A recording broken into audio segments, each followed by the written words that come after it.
항상 힘을 가진 자들과 또 그 힘의 부당함을 항거하는 자들의 대결은 있어 왔습니다. 그래서 자기들 유리한 대로 편을 걸려서 이것을 진영 논리로 이제 싸우게 되는 것이죠. 그런데 어떤 경우는 진영 논리가 아니고 사실 여부, 진위 여부, 옳고 그름으로 판단해야 되는 이런 사안도 있는데, 항상 이 싸움에 능한 자들은 이것을 가르기를 합니다.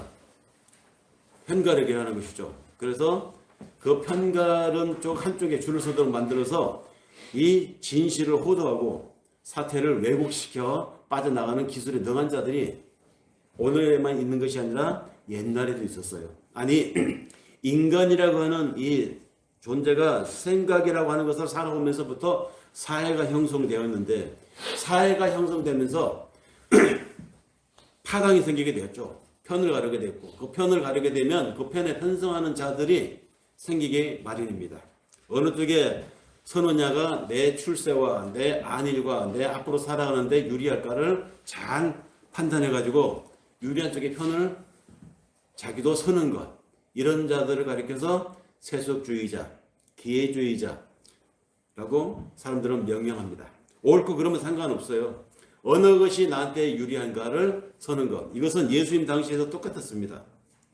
그래서 그 서는 줄이, 그 선택하는 그것이, 또 그 선택에 서서 그렇게 판단하는 그것이 하나님 앞에 빛을 봤을 때 옳지 않다라고 말하는데도 불구하고 자기가 선 그 줄에 훼손이 될까봐, 자기가 섰던 그 회당에 자기까지 불리게 올까봐 그 예수를 죽였던 사건이 2000년 전 사건 아닙니까? 예수의 전기를 기록하고 있는 복음서 기자가 여럿이죠. 그 중에 요한 기자가 쓴 요한복음에는 요한이 그의 복음서 서론에서 이렇게 말을 합니다. 빛이 세상에 왔는데 아무도 그 빛을 알아보지 못했다. 이렇게 선언을 하면서 들어가죠. 그럴 수밖에 없는 것이, 죄를 죄로 느끼지 못한 채 살아가는 인생들이 다반사였기 때문에, 그런 세계 속에 빛이 왔는데 그 세계 속에 살고 있었던 사람들이 그 빛을 알아볼 수가 없었습니다. 당연했습니다. 또 그때의 그 사람들이, 그 패거리에 줄을 선 사람들, 잘 기회를 포착해서 인생 좋은 사람 만나서 좋은 줄에 서서 내 인생 한번 나도 좋은 삶을 살아보겠다고 이렇게 생각하고 살아가는 사람들이 득실을 그리는 세상에서 그렇게 온 그 빛을 받아들일 수도 없었습니다. 그래서 하나님은 그 빛이 오기 전에 앞서서 먼저 선발 외치는 자로 세례 요한을 보냈죠. 그래서 사람들에게 그들이 알려고도 하지 않고 깨닫지도 못하고 있는 그 빛에 대해서 설명하려고 앞서 세례 요한을 보내서 외치게 했습니다. 하나님의 사람들이 아니고는 세례 요한이 와서 외쳐도 소용이 없었어요. 하나님의 선택한 사람들이 아니고는 세례 요한이 외쳤던 실체인 그리스도가 와서 외쳐도 사람들이 알아듣질 못했습니다. 아니, 들으려고 하지 않았습니다.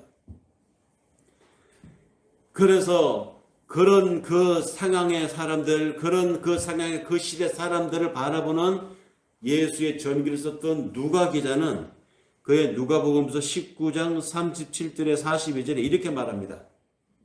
이미 감람산에 내려가는 편까지 가까이 오시매 제자들의 온 무리가 자기들의 본 바 모든 능한 일로 인하여 기뻐하며 큰 소리로 하나님을 찬양하여 가로되 찬송하리로다 주의 이름으로 오시는 왕이여 하늘에는 평하여 가장 높은 곳에는 영광이로다 하니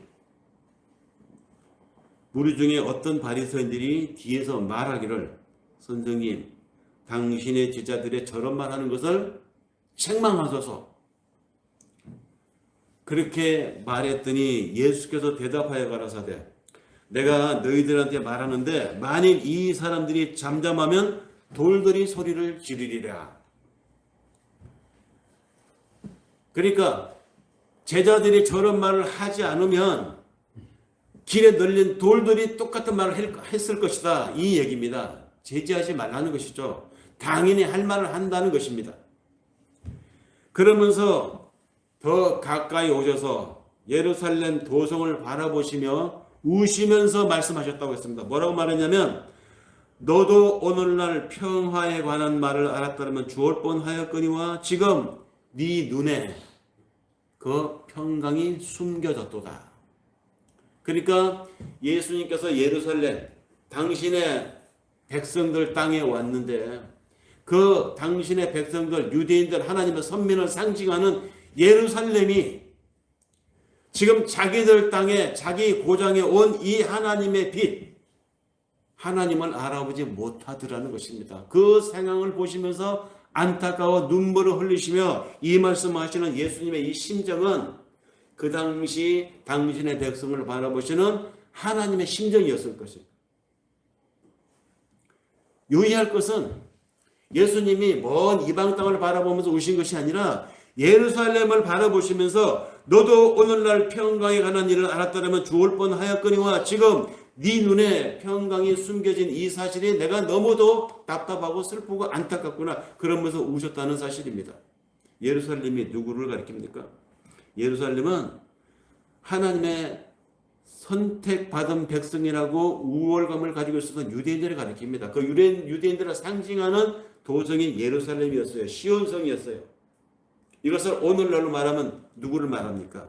교회에 출입하는 교인들을 가리킵니다. 그런데 하나님이 교회에 출입하는 교인들, 다시 말해서 예루살렘을 바라보시면서 우신다는 것이죠. 안타까워서 하늘 비밀을 모른다고, 네 곁에 와 있는 하나님을 못 알아본다고, 지금 교회 예배에 기도하는 너의 자리에 말씀을 읽고 은혜 받고 받아야 할 마땅한 그 자리에 있을 너희 삶의 현장에는 하나님을 보지 못하고, 아니 보려고도 하지 않고 관심도 없는 그런 너희들을 향한 하나님의 안타까운 심정, 예수가 예루살렘을 향하여 눈물을 흘렸다는 여기에 배어 나오고 있습니다. 대체로 자신이 살아가는 방식이 죄인 줄 모르고 살아가는 인생들, 자신이 추구하는 방식과 자기가 소망하고 있는 그 삶의 끝자리에 있는 것이 하나님이 아닌 것은 다 죄인데, 그것이 죄라고 하는 사실을 모르고 살아가는 죄인들은 여기서 말하는 하나님 말하는 평강을 원하지 않습니다. 알려고도 하지 않습니다. 알려고도 하지 않고 원하지도 않으니까 모르는 것이죠. 이 모름, 그 인생들을 향한 하나님의 안타까움이 오늘날에도 예수님 당시에도 똑같습니다. 죄 중에 살고, 아니 그 죄를 무기로 삼아서 사는 사람들은 복음을 받아들이지 않습니다. 복음에 대해서 관심도 없습니다. 그렇기 때문에 예수는 당신의 전기를 기록한 복음서 곳곳에서 하나님의 나라, 즉 천국을 이야기하는데 직접적인 천국을 설명하지 않고 전부 다 하나같이 비유로 설명했어요. 비유로. 알아들을 수 있는 사람만 알아들으라 이 말입니다. 다시 말해서 하나님의 사랑을 받은, 하나님의 선택받은 사람들만 알아들을 것이니 라고 비유로 말한 것이죠. 그래서 씨 뿌리는 자의 비유가 나오지 않습니까? 거기에 보면 복음의 씨가 어디에 떨어졌다고 합니까? 길가밭에, 돌짝밭에, 가시떨기밭에, 좋은 땅에 다 떨어졌다고 했습니다. 그러니까 복음이, 이 기독교의 진리가, 하나님의 말씀이 교회를 나오는 사람에게나 교회를 나오지 않는 사람에게나 또 교회를 반대하는 사람이거나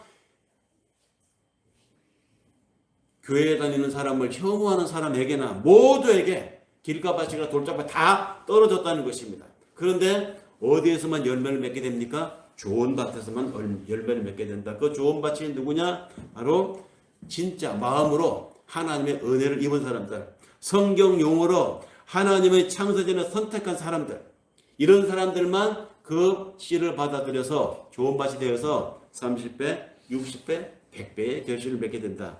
이 비유를 복음의 씨가 떨어져도 결국 결실 맺는 것은 좋은 땅뿐임을 예수님이 비유로 설명하시면서 제자들이 묻잖아요. 아니 이 좋은 말씀은 왜 굳이 비유로만 말씀하십니까?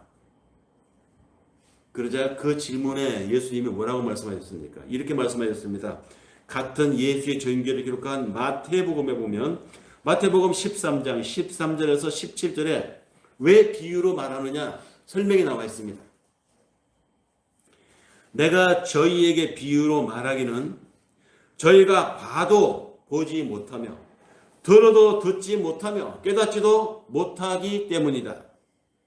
이사야 예언자가 저희에 대해서 일렀으되 이렇게 말했다는 것이죠. 너희가 듣기는 들어도 깨닫지 못할 것이요 보기는 보아도 알지 못하리라. 이 백성들의 마음이 완악하여져서 그 귀는 듣기에 둔하고 눈은 감았으니 이는 눈으로 보고 귀로 듣고 마음으로 깨달아 돌이켜 내게 고침을 받을까 두려워함이라.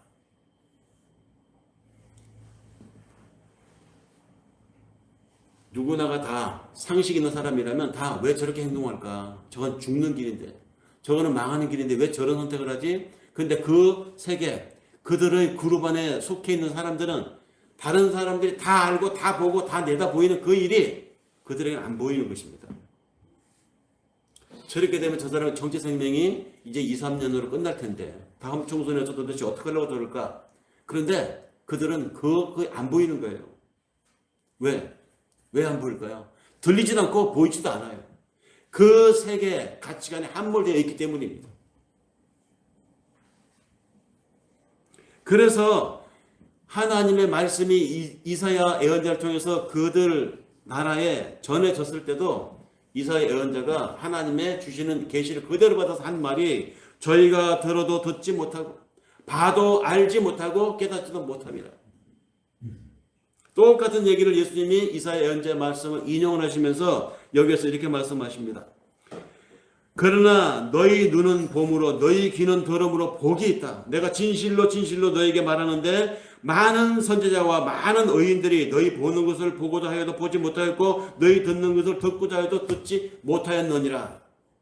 누구를 말합니까? 그 예언자들이, 그 구약의 의인들이 그렇게 보기를 원했어요. 그렇게 직접 듣기를 원했습니다. 하나님, 당신이 말씀하시는 메시아, 당신이 보내주신다는 기름 부음 받은 자, 그가 도대체 누구입니까? 구약의 이사야, 에레미야, 에스겔, 다니엘 이런 사람들은 보고자 하지만 보지 못했습니다. 다만 하나님의 역사 운영을 통해서 간접적으로 해석을 할 수 있었어요. 아, 이러한 시대에 이러한 양상으로 오시겠구나. 그래서 그들의 예언서에 그렇게 써놓은 것이죠. 오실 감람나무, 오실 나귀를 타고 오실 자, 스가랴 예언자도 마찬가지였습니다. 그렇게 내다보고 간접적으로 추론해서 해석해서 오실 그분이 이런 분이구나. 그러나 얼마나 직접 보고 싶었겠어요. 얼마나 그분의 입으로 나오는 하나님의 천국에 대한 얘기를 듣고 싶었겠습니까? 그런데 듣지 못했고 보지 못했다는 것입니다. 그런데 지금 내 앞에서 내 말을 듣는 너희들은 그 실체를 지금 보고 있지 않느냐? 그 실체의 입에서 나오는 말을 듣고 있지 않느냐? 그러니 너희가 얼마나 복된 것이냐? 이렇게 전가하는 성경은 분명하게 선언합니다. 인간은 스스로 하나님이 말하는 평강을 얻을 수 없다. 하나님이 말씀하시는 성경에서 전가하는 평강은 하나님의 주권적인 역사이고 성령의 역사에 의해서만 이루어질 수 있고 주어질 수 있다고 성경은 증거하고 있습니다. 이런 평강은 다른 데서 찾아볼 수가 없습니다. 사람들은 대체로 세상 일이 잘 풀렸을 때 오는 그 안도감과 평안함을 그런 정서를 평안이라고 이야기합니다만은 성경에서 말하는 평강은 그런 평안하고는 그런 정서와는 다른 것입니다. 하나님의 뜻을 쫓아서 그 하나님의 뜻대로 사는 이들에게 주어지는 평강이 진짜 평강이에요. 그것이 성경에서 말하는 평강입니다. 그런 평강은 세상이 흉내낼 수 없는 것이라고 했습니다. 아니, 그런 평강은 답답한 현실에서도 우리가 얼마든지 경험할 수 있는 평강이라고 했습니다. 믿음의 세월을 살아오다 보니까 어느 순간부터 내 삶을 간섭하고 내 삶을 속박하는 듯한 이 말씀들이 어느 순간부터 진리가 되어서 내 마음속에서 어려움에 처했는데도 내 뜻은 그게 아니었는데도 내 뜻대로 내 원하는 대로 오지 않는 상황에서도 아멘 하나님 당신의 뜻이 있겠지요 라고 받아들이는 마음속에 동의가 나오는 것, 이것이 뭡니까? 진리에 순종하는 삶입니다. 이 순종의 삶을 통하여서 우리에게 찾아오는 하늘의 평강, 이것이 성경에서 말하는 평강이에요. 이것이 하늘에서 내려오는 평강입니다. 이런 평강이 우리에게 어떻게 주어졌을까요? 성경은 그런 평강은 그리스도에 의해서 오직 그리스도의 삶을 통해서 주어졌다고 증거하고 있습니다. 그리고 그렇게 주어진 그 평강은 우리에게 아무 대가를 치르게 하지 않고 주어졌다. 즉 선물이라고 증거하고 있습니다. 이것이 내게 믿어진다고 하는 사실이 은혜이고 기적입니다. 인생에게 있어서 이거보다 더 큰 기적은 없다고 성경은 증거하고 있죠. 네가 믿느냐? 이보다 더 큰 일을 보리라. 도대체 그 큰 일이 뭘까요? 내 인생 주께서 함께 하심을 내가 믿습니다. 믿어지는 거, 이 얼마나 큰 일입니까? 죄에 오염된 채 살아왔던 우리들, 그리고 지금도 그렇게 살고 있는 수많은 사람들 가운데서 이 믿음을 이야기해 보십시오. 믿겠습니까? 이런 평강을 얘기해 보십시오. 허황된 소리라고 합니다. 이상한 사람이라고, 미쳤다고 받아들이지 않습니다. 그렇게 바라지를 않으니, 아니 그런 것을 보지도 못했고 경험도 해보지 않았으니 예수 그리스도의 복음이, 성탄의 의미가 그들에게 어떤 의미로 와 닿겠습니까? 소비하고 향락하고 휴가를 보내고 여행을 가고 이런 의미로밖에는 아무 의미가 없어요. 그래서 하나님이 예수를 통해서 당신의 심경을 표현했던 것입니다. 예루살렘을 바라보시면서 예루살렘아 예루살렘아 내가 너를 품으려고 닭이 병아리를 품듯이 얼마나 내가 노력을 했더냐. 근데 너에게 하늘의 평강을 얘기하는데 이 평강이 너에게 감추어져 있구나. 즉 그들의 눈을 가렸다는 것입니다. 그래서 안타까워서 예수님을 통해서 눈물을 흘렸던 하나님의 심정. 사람들은요, 돈이 떨어지면 비통해 합니다. 사람들은 병을 얻으면 심란해 합니다. 우리 살아가는 사람들은요, 자식의 일이 막히거나 자식의 무슨 일이 생기면 허둥댑니다. 이런저런 일로 마음이 안절부절 못합니다. 그러면서 인생을 마치는 거예요. 어릴 때는 무지해서 몰라서 그렇다고 치고 성인이 되면 너무 많이 하니까 걱정거리가 많아집니다. 내 문제만이 아니라 이제 결혼해서 자녀가 생기면 그 자녀의 문제까지 여러 가지 문제가 더 많이 생기고 더 많이 걱정을 하지. 그러다가 허둥대다가 한 인생을 마치는 게 인생입니다. 일이 휩쓸리고 저런 걱정이 휘둘리고 걱정, 바람 잘 날 없는 이런 인생을 산다고 합니다. 그런데 믿음의 사람들은 그런 일들 하나하나에 구체적으로 연연하지 않아요. 왜? 믿는 구석이 있기 때문입니다.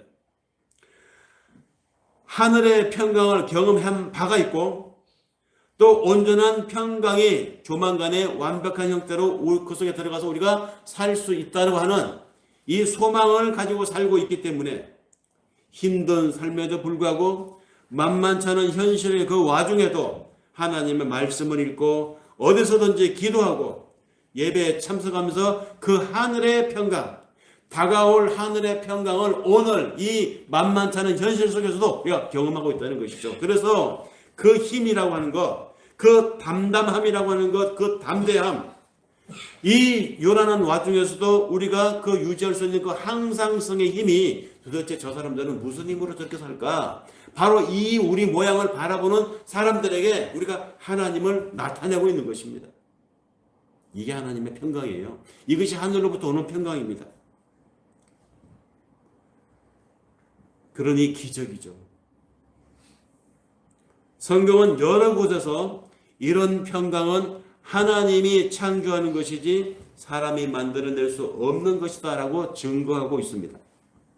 이사야서 45장 7절에서 나는 빛도 짓고 어두움도 창조하며 나는 평안도 짓고 환난도 창조하나니 나는 여호와라 이 모든 일을 행하는 자니라. 사람들은 잘 나가는 건 하나님의 함께 하는 것이고, 내가 실패하고 어둠에 내가 인생이 질구고 지나가고 있을 때는 하나님은 나를 외면한 것이라고 생각을 해요. 근데 예언자 이사야 통해서 뭐라고 말씀하십니까? 나는 빛도 짓고 나는 어둠도 짓는다고 하잖아요. 나는 평안도 짓고 나는 환난도 창조한다고 하지 않습니까? 어둠도 창조도 빛도 질곡도 우리 삶의 어려움도 이 시국의 혼란까지도 하나님이 지금 일하고 계시고 하나님의 모종의 과정을 통해서 가고 있음을 믿는 것이 우리 믿는 사람들이죠. 하나님 말씀하시잖아요. 나는 여호와라. 내가 이 모든 일을 행하는 자니라. 지금 내 앞에 풀리지 않는 문제 하나님이 유보해 놓고 있음을 우리는 고백합니다. 지난번 지나간 몇 년 동안에 잘 풀려나왔던 것 하나님이 이루어주심을 우리는 믿고 있습니다. 이제 더 나은 것을 향해서 우리에게 그 환경을 주시려고 하나님이 오늘의 이 복잡 가난한 현실을 또 주셨다고 우리 믿는 것이죠. 이것을 믿고 살아가는 사람들과 이것을 믿지 않고 살아가는 사람들은 장래를 전망하는데 천지 차이가 나요. 모르겠다. 될 대로 되라. 나 포기할래. 그러나 믿음의 사람들은 포기하지 않습니다.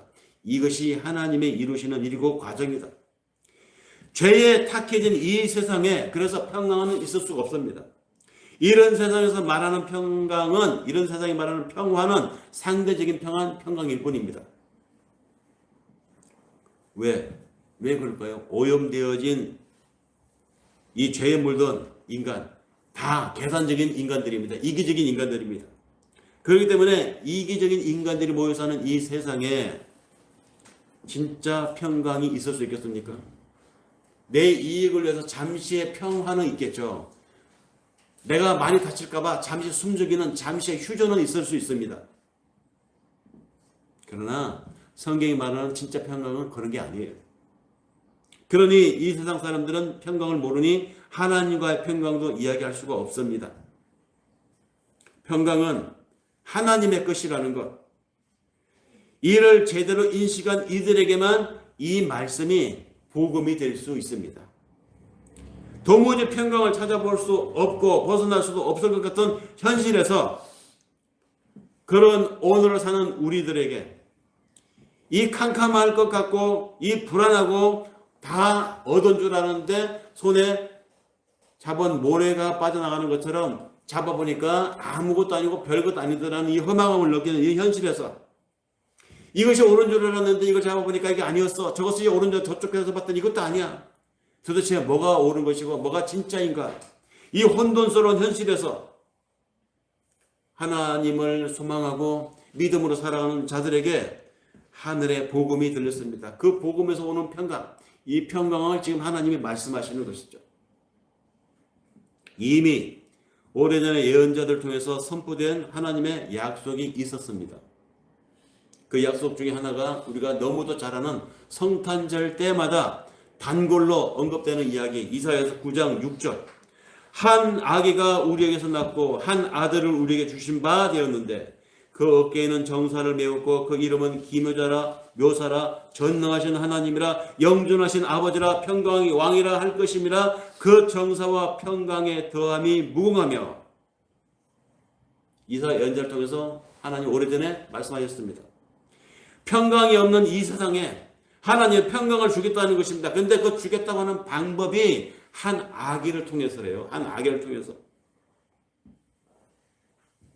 이게 믿어집니까?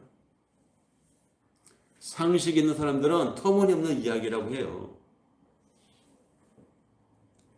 그런데 성경은 곳곳에서 이 같은 하나님의 약속을 선포하고 있습니다.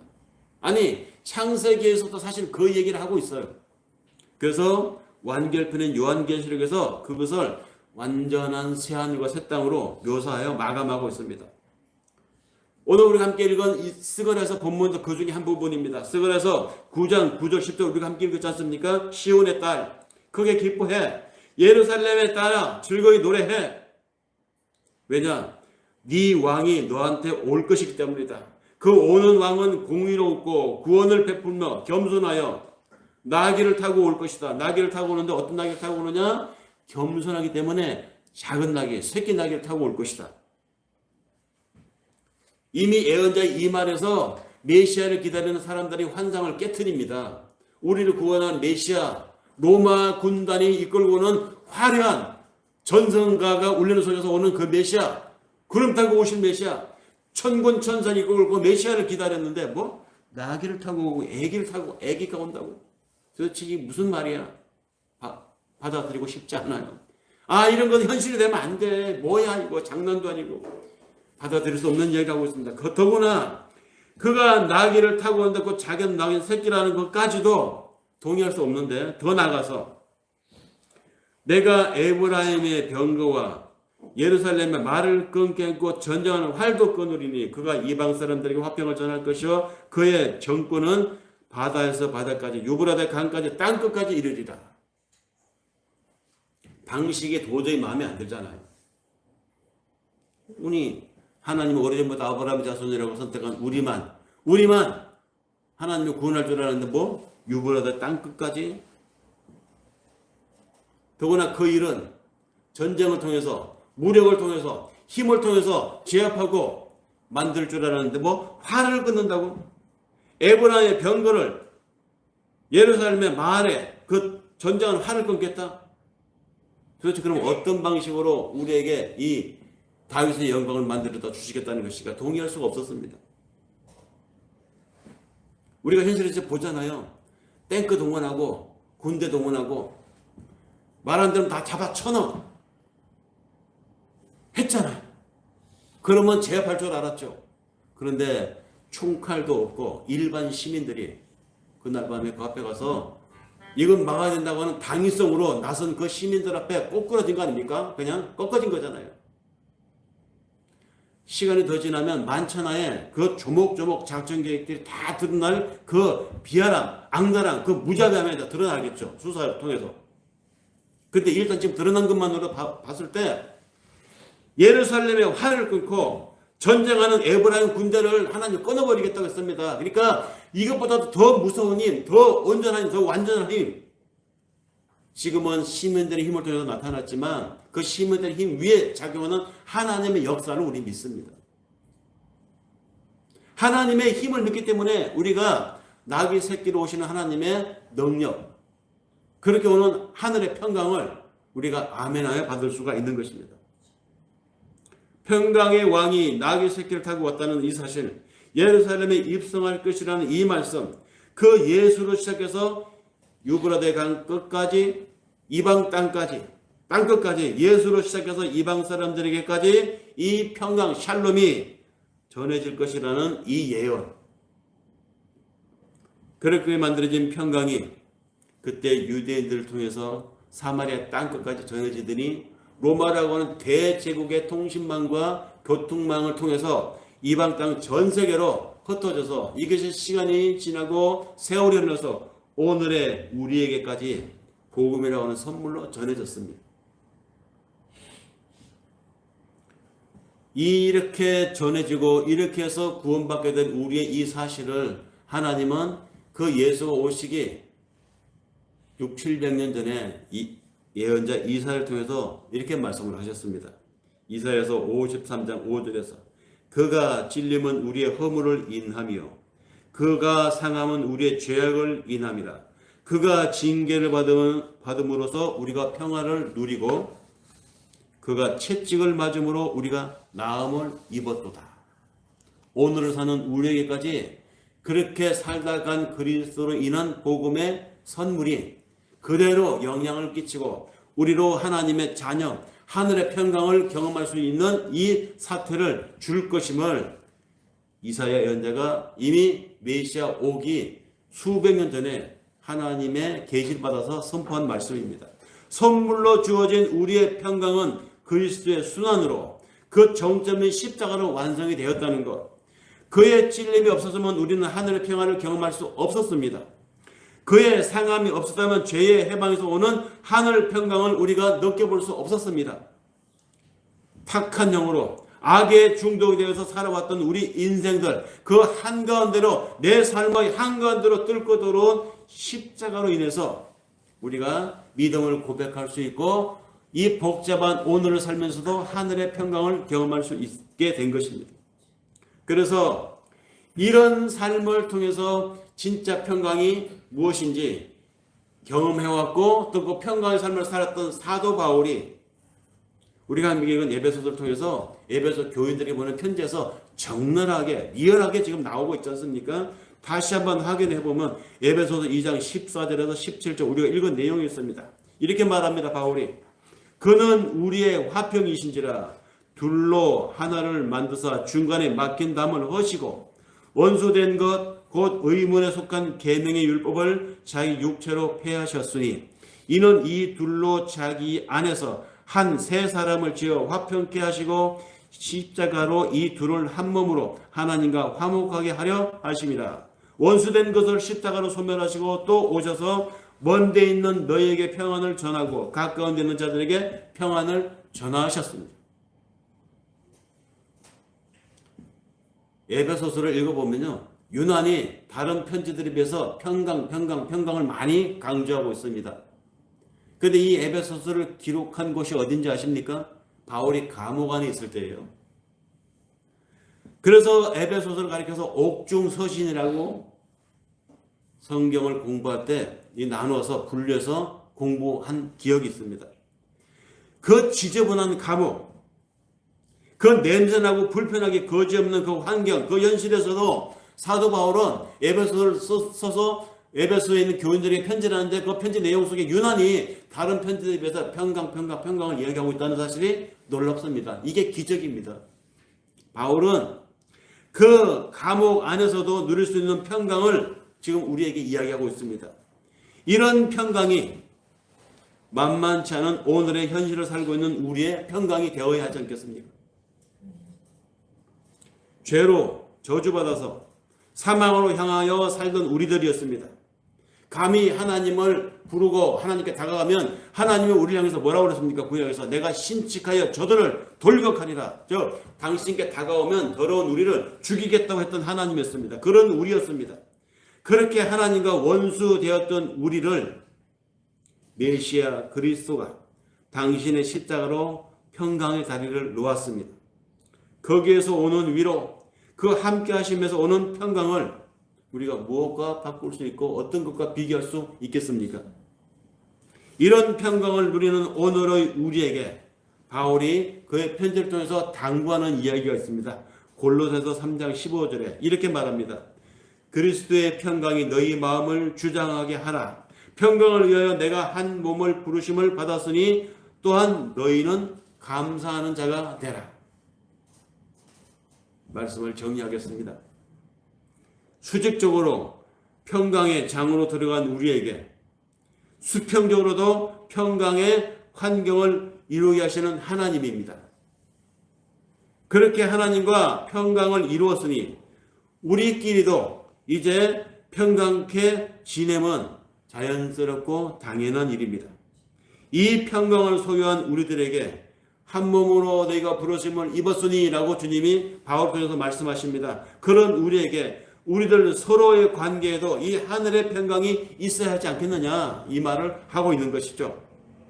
이런 관계로 초대를 받은 우리들, 오늘 사는 우리 속에, 내 속에 이 평강이 있느냐 하고 하나님이 묻습니다.